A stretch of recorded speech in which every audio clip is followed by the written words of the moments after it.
Hello दोस्तों, नमस्कार। कैसे आप लोग? आशा है कि आप लोग बहुत अच्छे होंगे। दोस्तों, आज हम बात करेंगे यूजीसी नेट पेपर फर्स्ट में यूनिट 10 जो कि आपका है हायर एजुकेशन सिस्टम के बारे में। इसमें हम सिर्फ आज 3 के ऐसे बेसिक कॉन्सेप्ट हैं उनको एक अच्छे से डिफाइन करेंगे। 2 और हैं, कल उसको डिफाइन करेंगे। 3 इसमें जो मेन कॉन्सेप्ट टर्म है एक एक के बारे में बात करते हैं। पहले सुनिए, एक इसमें जो क्वेश्चन बनता है पहले संस्थागत बनेगा, दूसरा बनेगा इवैल्यूएशन मूल्यांकन करना प्री और पोस्ट का, तीसरा इसमें आपका बनेगा ओरिएंटल और नॉन ओरिएंटल। इसका भी क्या करेगा, क्वेश्चन बनाता है। यही से बेसिक अगर आपको टर्म पता है तो इसी के आधार से अगर आप पढ़ाई करते हैं तो क्वेश्चन आप बनाते भी चले जाएंगे। लेकिन सबसे पहले कॉन्सेप्ट को समझना है। देखिए, कह रहा institutional of higher learning and education in ancient India. Institutional में होता संस्थागत। अब देखिए, पुराने समय में अगर भारत की प्राचीन की बात करते हैं तो प्राचीन भारत में जो एजुकेशन दिया जाता था वो संस्था कैसी थी। जैसे संस्था में कौन पूछेगा, आपका नालंदा विश्वविद्यालय, तक्षशिला विश्वविद्यालय, विक्रमशिला विश्वविद्यालय, ऐसे जो विश्वविद्यालय थे उनके बारे में पूछेगा। और उस विश्वविद्यालय में भी पूछेगा कौन सी एजुकेशन दी जाती थी, किस एजुकेशन में तंत्र मंत्र जादू टोना बताया, कौन से विश्वविद्यालय में सिर्फ समाज के बारे में ज्ञान दिया जाता था या तकनीकी ज्ञान दिया जाता था। और अगला विश्वविद्यालय पूछेगा कि बताइए किसमें जो है बायोलॉजिकल या डॉक्टरी सिस्टम जिसको बोलते थे इलाज किया जाता था। जैसे आप पढ़ते होंगे चरक संहिता बुक, तो चरक संहिता जो किताबें है वो कौन सी संस्था में पढ़ाई जाती थी, वो गुरु कौन थे। तो ऐसे जो बात कर रहा है प्राचीन भारत की अगर बात करें संस्थाओं का एजुकेशन के बारे में तो पहली यूनिट इसी की बात कर रहा है। ठीक है, और उसमें यही पूछ लेगा कि बताइए उस वक्त एजुकेशन कैसा था। और भी पीछे जाएंगे तो आप पढ़ेंगे ऋग्वेद, यजुर्वेद, सामवेद, अथर्ववेद, 4 वेदों के बारे में पढ़ाया जाता था, पुराणों के बारे में पढ़ाया जाता था। तो ऐसे जो एजुकेशन कहाँ पर दी जाती थी, वो एजुकेशन अगर जो दी जाती थी तो बताइए कि उसका बेसिक कौन कौन सा ऐसा स्थान था। ये जितने पूछे जाते हैं institutional of higher learning and educational in ancient India, प्राचीन भारत की संस्था और उस संस्था में दी जाने वाली एजुकेशन कैसी थी। पूछ लेगा तक्षशिला विश्वविद्यालय कहाँ पाई जाती है, आपको ऑप्शन दे दे पाकिस्तान, है ना, उसके बाद भारत, उसके बाद ईरान, अफगानिस्तान। ऐसे भी क्वेश्चन पूछ लेता है, फैक्चुअल पूछता है। और उसमें ये भी पूछा जाएगा उसमें कौन सी एजुकेशन दी जाती थी।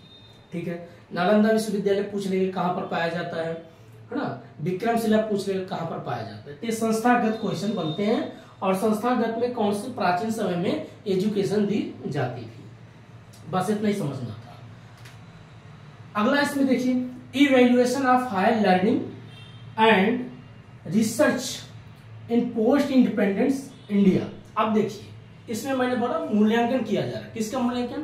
कंपेयर किया जा रहा है। जब भारत में अंग्रेज आते हैं तो आप देखें वो 1813 में एक चार्टर्ड एक्ट बनाते हैं। किसमें? 1813 में एक चार्टर्ड एक्ट बनाते हैं।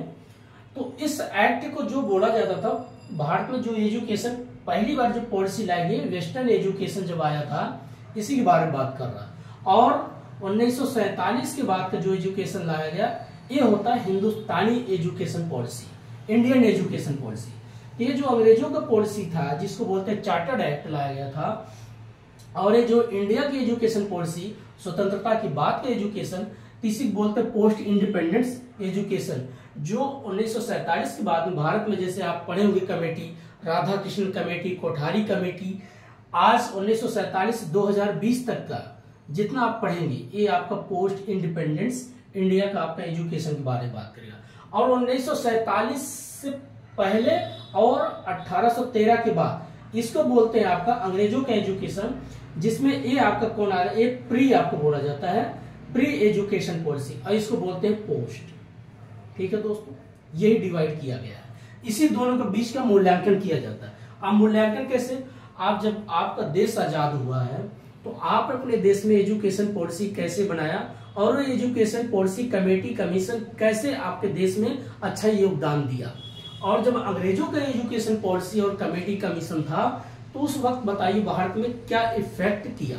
बस आपको यही चीज को दोनों को पढ़ना है, दोनों कमेटी पढ़िए, फिर दोनों कंपेयर करिए, ये से क्वेश्चन पूछता है। ये बेसिक चीजें जो मैंने आपको बताया। अगला आता है oriental conventional and non conventional learning programme. अब इसमें देखिए क्या करें। ओरिएंटल मीन्स होता जो आपका ट्रेडिशनल, प्राचीन काल में जैसे गुरु और शिष्य फेस टू फेस बैठ के जो पढ़ाई होता था उसको बोलते थे ओरिएंटल कन्वेंशनल। और उसके बाद आज जो कह रहे नॉन कन्वेंशनल, आज के दौर में देखिए अब जो एजुकेशन दिया जा रहा है यहाँ पर गुरु अब नहीं है, क्योंकि आज के समय में एजुकेशन देखिए कैसा हो गया, टेक्निकल, तकनीकी हो चुका है।